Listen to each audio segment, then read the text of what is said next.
आज शो में देखिए कैसे ईरान के एक गलत कदम और डोनाल्ड ट्रंप के इशारे भर से अमेरिका ईरान जंग नए और विनाशकारी दौर में पहुंच गया। जहां ट्रंप को ईरान से कड़ी टक्कर मिल रही है, अमेरिका जहां हमले के जरिए डिप्लोमेसी कर रहा है, वहीं ईरान फिर से अपने पड़ोसियों से ही हिसाब चुकता कर रहा है। हम इस तनाव को डिकोड करेंगे। वहीं बात पड़ोसी पाकिस्तान की होगी, जो टूटने की कगार पर है। पीओजेके में हिंसक प्रदर्शनों के बीच बलूचिस्तान ने खुद को आजाद घोषित कर दिया है।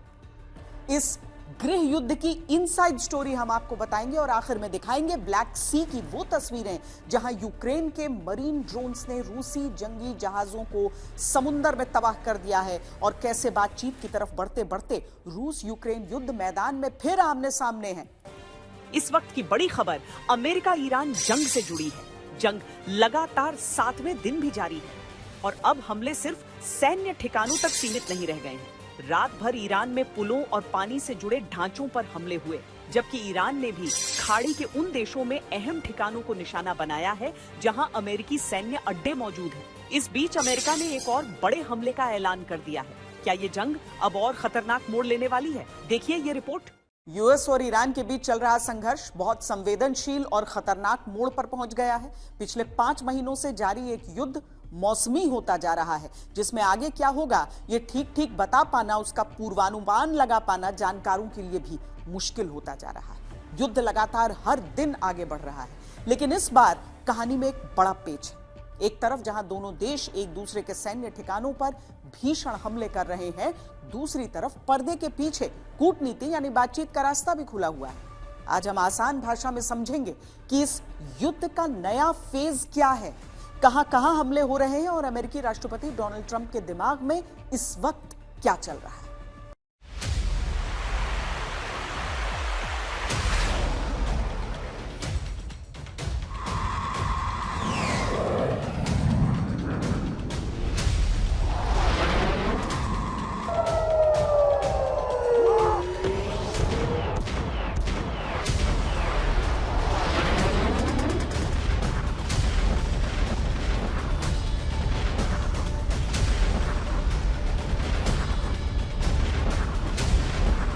हफ्ते की शुरुआत में अमेरिका ने बता दिया था कि ईरान युद्ध किस तरफ जा रहा है। ट्रंप की धमकी है कि अगला निशाना ईरान के अहम इंफ्रास्ट्रक्चर होंगे।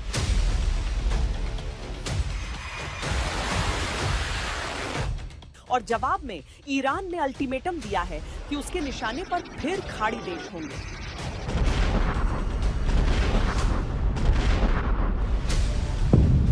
ये हमले बता रहे हैं कि जंग अब भी जारी है। बातचीत के लिए माहौल तैयार करने का काम बमों से लिया जा रहा है। दरअसल ईरान ने हॉर्मुज पर ओमान के क्षेत्र में हमले किए तो अमेरिकी सेना ने ईरान पर अपने हमलों का दायरा काफी बढ़ा दिया। अमेरिकी सेंट्रल कमांड का कहना है कि इन हमलों का मकसद ईरान के command centres, air defence system और मिसाइल ठिकानों को तबाह कर, इससे हॉर्मुज में जहाजों की आवाजाही सुरक्षित रहे। तेहरान से करीब 110 मील पूर्व में स्थित सेमनान एयरपोर्ट के हिस्सों पर यूएस ने हवाई हमले किए। ये इलाका ईरान की मिसाइल टेस्टिंग और स्पेस लॉन्च के लिए जाना जाता है। दक्षिण में ईरानी नौसेना के बेस बंदर अब्बास और ग्रेटर तुम्ब आइलैंड पर क्रूज मिसाइल ठिकानों को निशाना बनाया। इसके साथ ही सिरिक और केशम द्वीप पर भी अमेरिकी बमबारी हुई।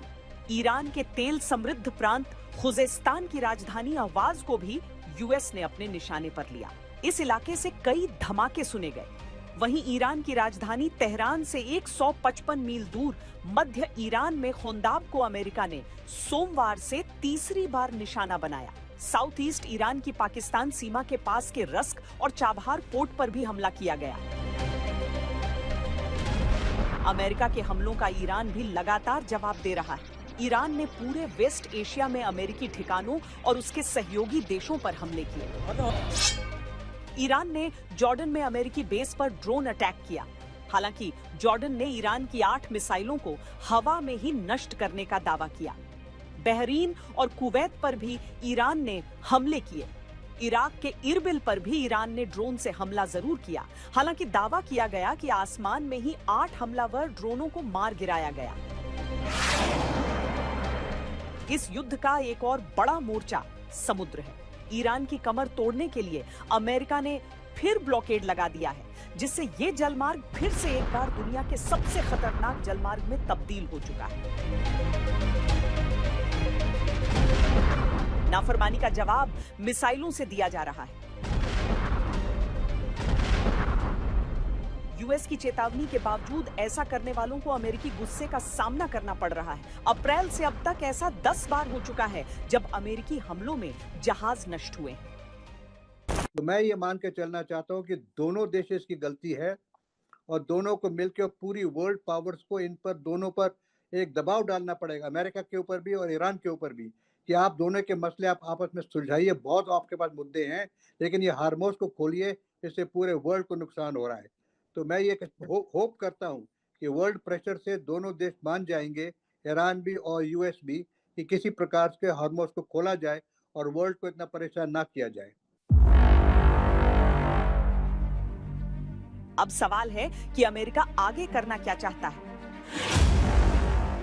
सूत्रों के मुताबिक अमेरिकी राष्ट्रपति डोनाल्ड ट्रंप और उनके सलाहकारों की बैठक में सैन्य ऑपरेशन के विकल्पों पर भी विचार किया गया। अमेरिका के पास मुख्य रूप से 3 बड़े विकल्प हैं।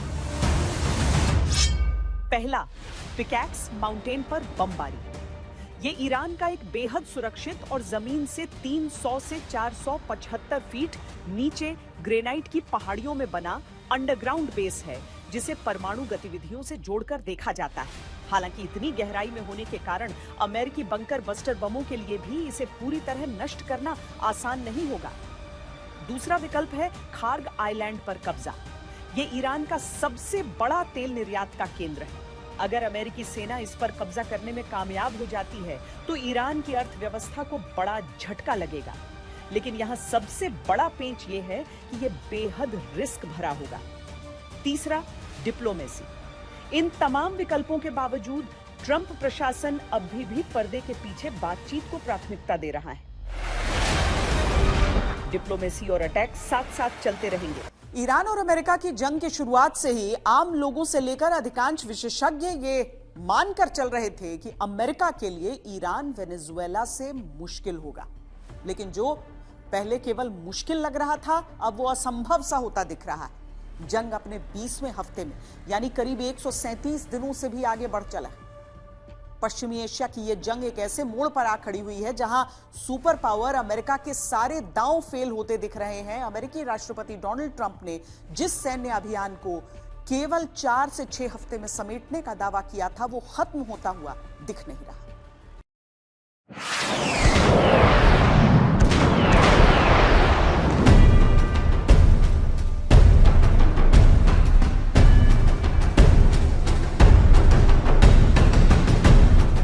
Spending money, and so what we've done is we are going to be reimbursed for protection. We're protecting by the countries that we're helping.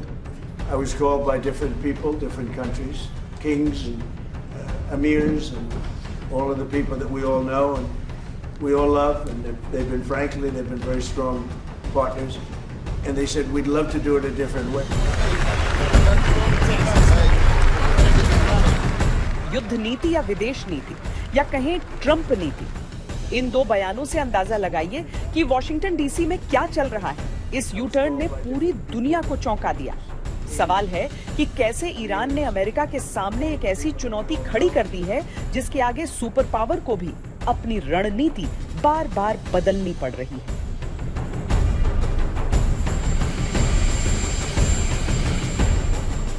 पहले समझिए कि क्यों ट्रंप को अपने ही फैसले से पीछे हटना पड़ा। बात शुरू होती है ईरान के खिलाफ जंग के 136वें दिन से। यूएस प्रेसिडेंट डोनाल्ड ट्रंप ने अचानक एक फैसला लिया, जैसा वह अमूमन करते हैं, कि स्ट्रेट ऑफ हॉर्मुज से गुजरने वाले जहाजों को सुरक्षा देने के बदले अमेरिका उन पर टोल टैक्स वसूलेगा। लेकिन ठीक अगले दिन यानी 137वें दिन राष्ट्रपति ट्रंप ने यह फैसला वापस ले लिया।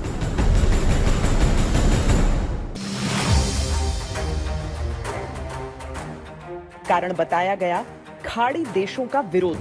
सवाल है कि क्या हमले और बातचीत के बीच अमेरिकी रणनीति अनिश्चितता की ओर जा रही है? वेनेजुएला में एक ऑटोक्रेटिक बंदा बैठा हुआ था, इन्होंने उसके अंदर घुस के इंटेलिजेंस से कॉम्प्रोमाइज़ करके किया है। ईरान एक सिविलाइजेशन है, एक आइडियोलॉजिकल 40-50 साल से चल रही हुकूमत है। बेसिकली प्राइम मिनिस्टर नेतन्याहू ने जो एक तरीके से ट्रैप में डाल दिया कि वो चाहते थे कि अगर हम बमबारी करें और उनकी जो है फोर्स नेवी जिसकी बातें करते हैं, अगर उसको बर्बाद कर दें तो उसके बाद शायद लोग अंदर से इतने तंग हैं कोई उनकी इंटेलिजेंस में कि वो खड़े हो जाएंगे। ना वो अंदर वाले खड़े हुए, ना कर्ड्स आए ऊपर से कुर्दिस्तान से। और इसके जो खमेनाई की हत्या होगी पहले दिन, उससे जो लोग डिफरेंट ओपिनियन भी रखते थे वो अपने देश के लिए अंडर द फ्लैग कहते हैं ना, इकट्ठे होना, एकदम से दृढ़ता से इकट्ठे हो गए। तो और चलते चलते उनके हाथ में हार्मुज आ गई और उनको कभी सोचा नहीं था कि हार्मुज का इस तरीके से इस्तेमाल किया जा सकता है। तो ये सारे फैक्टर्स मिला के मुझे लगता है कि अमेरिकन पॉलिसी यहाँ से शुरू से ही जो प्लानिंग थी वो फॉल्टी थी। विदेशी मामलों के जानकारों का मानना है कि ट्रंप ने अपने दूसरे कार्यकाल में दुनिया भर में अमेरिकी ताकत का लोहा मनवाया है। नाटो देशों से सैन्य खर्च बढ़वाना हो या वेनेजुएला में कमांडो रेड कराना, लेकिन ईरान के मामले में उनकी ये रणनीति फंस गई। ईरान के अंदर इनकी असेसमेंट बिल्कुल गलत हो गई। इन्होंने सोचा था कि हम रजीम चेंज करा देंगे एक अयतुल्ला को मार के, लेकिन ऐसा नहीं हुआ। इसकी सारी उनकी असेसमेंट गलत निकली, सारी उनकी जो ऑब्जेक्टिव है गलत निकले और इसी वजह से उनका एम भी गलत निकला। जानकार मानते हैं कि अमेरिकी राष्ट्रपति ट्रंप के आक्रामक रुख को कई जगह किस्मत का साथ मिला, लेकिन पिछले 47 वर्षों के इतिहास को देखते हुए तेहरान से किसी तरह के समझौते की उम्मीद करना एक बड़ी भूल से ज्यादा कुछ नहीं है। जानकारों का यह भी मानना है कि अमेरिकी सरकार, थिंक टैंक्स और नीति निर्माताओं ने ईरान के सैन्य और मजहबी ढांचे के गठजोड़ को कम करके आंका और ये मान लिया कि हवाई हमलों और सोशल मीडिया पोस्ट से ये राजनीतिक ढांचा ताश के पत्तों की तरह ढह जाएगा। अब नतीजा ये है कि ट्रंप के दावे के उलट शिप ट्रैकर क्लेपर का डेटा बता रहा है कि जलमार्ग से जहाजों की आवाजाही में भारी कमी आई है। ईरान भी लगातार अपने बताए गए जलमार्ग को लेकर अटल है और अमेरिका ब्लॉकेड को लेकर। स्ट्रेट ऑफ हॉर्मुज से फारस की खाड़ी के बाहर जाने वाले कच्चे तेल के शिपमेंट्स को देखें और 2025 का औसत स्तर 100 माने तो जनवरी से फरवरी 2026 तक तेल की आवाजाही सामान्य थी। शिपमेंट्स 80 से 120 के स्तर के आसपास चल रहे थे। फरवरी के आखिर से मार्च की शुरुआत में अचानक भारी गिरावट आई। मार्च के दूसरे सप्ताह तक तेल का निर्यात लगभग शून्य पर पहुंच गया। मार्च से जून के मध्य तक बहुत कम या लगभग न के बराबर तेल के टैंकर स्ट्रेट ऑफ हॉर्मुज से बाहर निकले। जून के आखिर और जुलाई की शुरुआत में थोड़ी बहुत रिकवरी दिखी, लेकिन शिपमेंट्स अभी भी सामान्य स्तर से बहुत नीचे रहे। 16 जुलाई 2026 तक भी तेल का निर्यात सामान्य स्थिति में वापस नहीं आया है।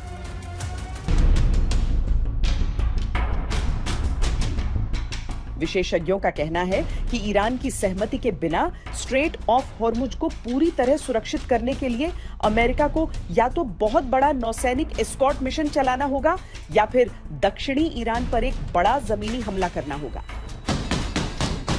ये दोनों ही विकल्प अमेरिकी सैनिकों के साथ साथ ट्रंप के राजनीतिक भविष्य के लिए भी जोखिम भरे हैं। डोनाल्ड ट्रंप की ये हिम्मत नहीं रही है कि वो बूट्स ऑन ग्राउंड करे या एम्फीबियस ऑपरेशन करे। उसके 3-4 रीजन हैं। देखो, ईरान एक छोटा देश नहीं, ईरान एक बहुत बड़ा देश है। ईरान ज़्यादातर पहाड़ियों से घिरा हुआ है। अगर कोई बूट्स ऑन ग्राउंड करेगा अमेरिका तो उसको बहुत ज़्यादा ट्रुप्स चाहिए और इतने ट्रुप्स वो ला नहीं पाएगा क्योंकि मेन लैंड से काफ़ी दूर है। दूसरी बात यह है, अगर ज़मीन पे आते हैं अमेरिकन ट्रुप्स तो उनकी भारी कैजुअल्टी होगी और ये बहुत बड़ा नुकसान हो सकता है अमेरिका, और बॉडी बैग जो है अमेरिका पब्लिक नहीं एक्सेप्ट करेगी। दूसरा, जो एम्फीबियस ऑपरेशन की बात होती है, जो नेवल ऑपरेशन जैसे कि खर्ग आइलैंड में जहाँ की 90% ऑयल आता है, वहाँ पर भी वही बात है कि इतना आसान नहीं होगा कि जो एम्फीबियस ऑपरेशन करना। अगर एम्फीबियस ऑपरेशन करता है अमेरिका तो वहाँ पर भी उसको भारी कैजुअल्टी होंगी। उधर अमेरिका लगातार नए प्रतिबंध लगाकर ईरान की अर्थव्यवस्था पर दबाव बढ़ा रहा है। हाल के दिनों में दर्जनों कंपनियों, जहाजों और वित्तीय नेटवर्क को निशाना बनाया गया। ब्रिटेन ने भी IRGC को आतंकी संगठन घोषित कर दिया। यानी अब लक्ष्य सिर्फ सैन्य जवाब नहीं, बल्कि ईरान के तेल, बैंकिंग, शिपिंग और डिजिटल फाइनेंस नेटवर्क को एक साथ कमजोर करना है।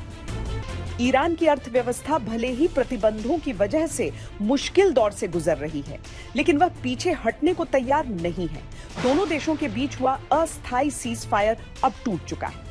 ट्रंप पावर प्लांट्स और पुलों को उड़ाने की धमकी दे रहे हैं, लेकिन अमेरिकी जनता किसी और बड़ी जंग के पक्ष में नहीं है।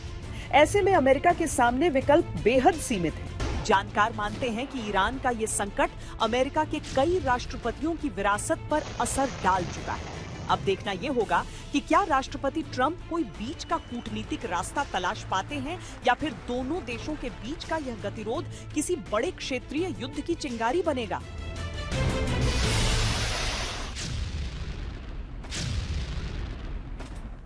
अमेरिका ईरान युद्ध का जो यह नया दौर चल रहा है, उस पर और बातचीत के लिए हमारे साथ हमारे संवाददाता सुमित चौधरी इस समय जुड़ रहे हैं। सुमित, अमेरिका ईरान के बीच जो तनाव चल रहा है वो सीज फायर के बावजूद जिस दौर में है पूरी दुनिया देख रही है। अब ट्रंप धमकी ही नहीं दे रहे हैं, बल्कि उनकी सेना जो है उन टारगेट्स को हिट कर रही है जो ट्रंप बता रहे हैं। ऐसा क्या?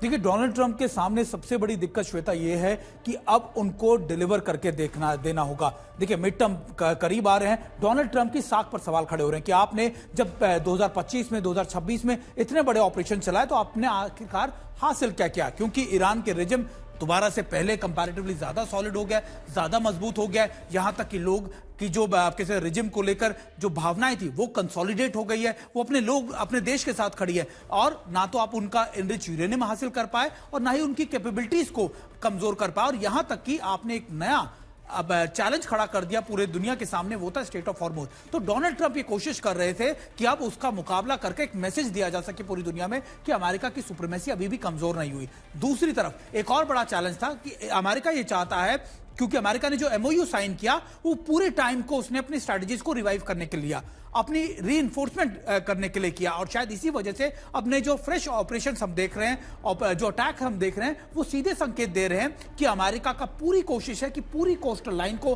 करीबन 2450 किलोमीटर की जो कोस्टल लाइन है ईरान की, उसको अब पूरी तरीके से क्लीन कर दे, उसको पूरी तरीके से IRGC को वाइप आउट कर दे, ताकि कम से कम स्ट्रेट ऑफ हॉर्मुज पर उनके शिप और अमेरिका की जो कैसे मुस्तैदी है उसको बढ़ाया जा सके।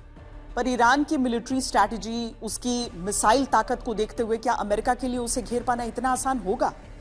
देखिए, अमेरिका के लिए सबसे बड़ी चुनौती यह है कि अगर वो IRGC को या फिर ईरान के अंदर बड़े विध्वंसक अटैक भी कर दे, तब भी वो ईरान को इस समय झुका नहीं पाएगा। ईरान ने पिछले कुछ सालों के अंदर जो अपने साइलोस तैयार किए, अपने मिसाइल पावर तैयार की, अपने ड्रोन इंफ्रास्ट्रक्चर को तैयार किया, वो शायद अमेरिका ने आप कह सकते हैं कि मिसअंडरस्टूड कर लिया, या फिर उसका आकलन सही अमेरिका नहीं कर पाया।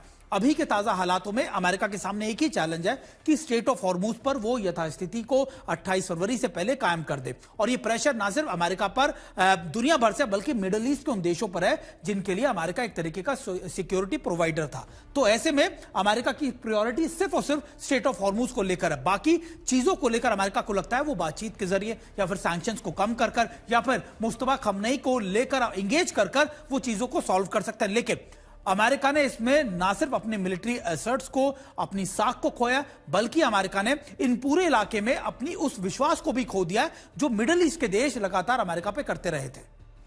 इस युद्ध में एक और चीज जो शुरुआत से चलती रही है वो है विरोधाभासी बयान। ईरान एक तरफ हमले की धमकी दे रहा है, फिर अमेरिकी नागरिक को रिहा करने की खबर ट्रंप दुनिया को देते हैं। हालांकि ईरान कहता है कि कोई प्रिजनर स्वैप नहीं हुआ है, पर क्या इस सब के बीच बैक चैनल में लगातार बातचीत चल रही है? देखिए, एक बात तो हमेशा तय होती है, युद्ध से पहले और युद्ध के बाद एक ही चीज सबसे ज्यादा प्रायोरिटी पे होती है, वो है बातचीत। Diplomacy is the only solution for any war. और अभी के ताजा हालात में अगर आप देखें, अमेरिका भी बैकडोर में बात कर रहा है, ईरान भी बात कर रहा है, एंगेजमेंट दोनों तरफ से, लेकिन एक डेडलॉक क्रिएट हुआ है। डेडलॉक इस बात को लेकर है कि स्टेट ऑफ हॉर्मुज पर सुप्रीमेसी किसकी होगी। ईरान को समझ में आ गया है कि स्टेट ऑफ हॉर्मुज पर अगर उसने अपनी सुप्रीमेसी खोई नहीं, बरकरार रखी तो ना सिर्फ उसे स्ट्रेटेजिकल पॉइंट ऑफ व्यू से बड़ा फायदा मिलेगा, एक प्रेशर पॉइंट क्रिएट रहेगा। ईरान अपनी बातें जो है, अपनी शर्तें जो हैं, वो ना सिर्फ अमेरिका को बल्कि मिडिल ईस्ट के देशों को भी मनवा पाएगा। दूसरी सबसे बड़ी बात यह है कि ईरान को ये पूरा, आप कह सकते हैं कि इलाका या फिर ये पूरा मौका जो है अपने इकोनॉमिक रिवाइवल के तौर पर भी देख रहा है। ईरान को लगता है कि स्ट्रेट ऑफ हॉर्मुज से जो पैसा उसको मिलेगा, जो लगातार टैक्स उसको वो वसूलेगा, वो उसकी इकोनॉमी को और उसके सैंक्शंस के बावजूद उसको रिवाइव करने में बहुत मददगार साबित होगा। ईरान की जो मिलिट्री पावर है उससे उसका भी इजाफा होगा। तो आप मान के चलिए कि अभी ईरान अपनी इन चीजों को लूज नहीं करना चाहेगा। ईरान ये पूरी कोशिश करेगा कि ज्यादा से ज्यादा स्ट्रेट ऑफ हॉर्मुज पर पकड़ बनाए रखे।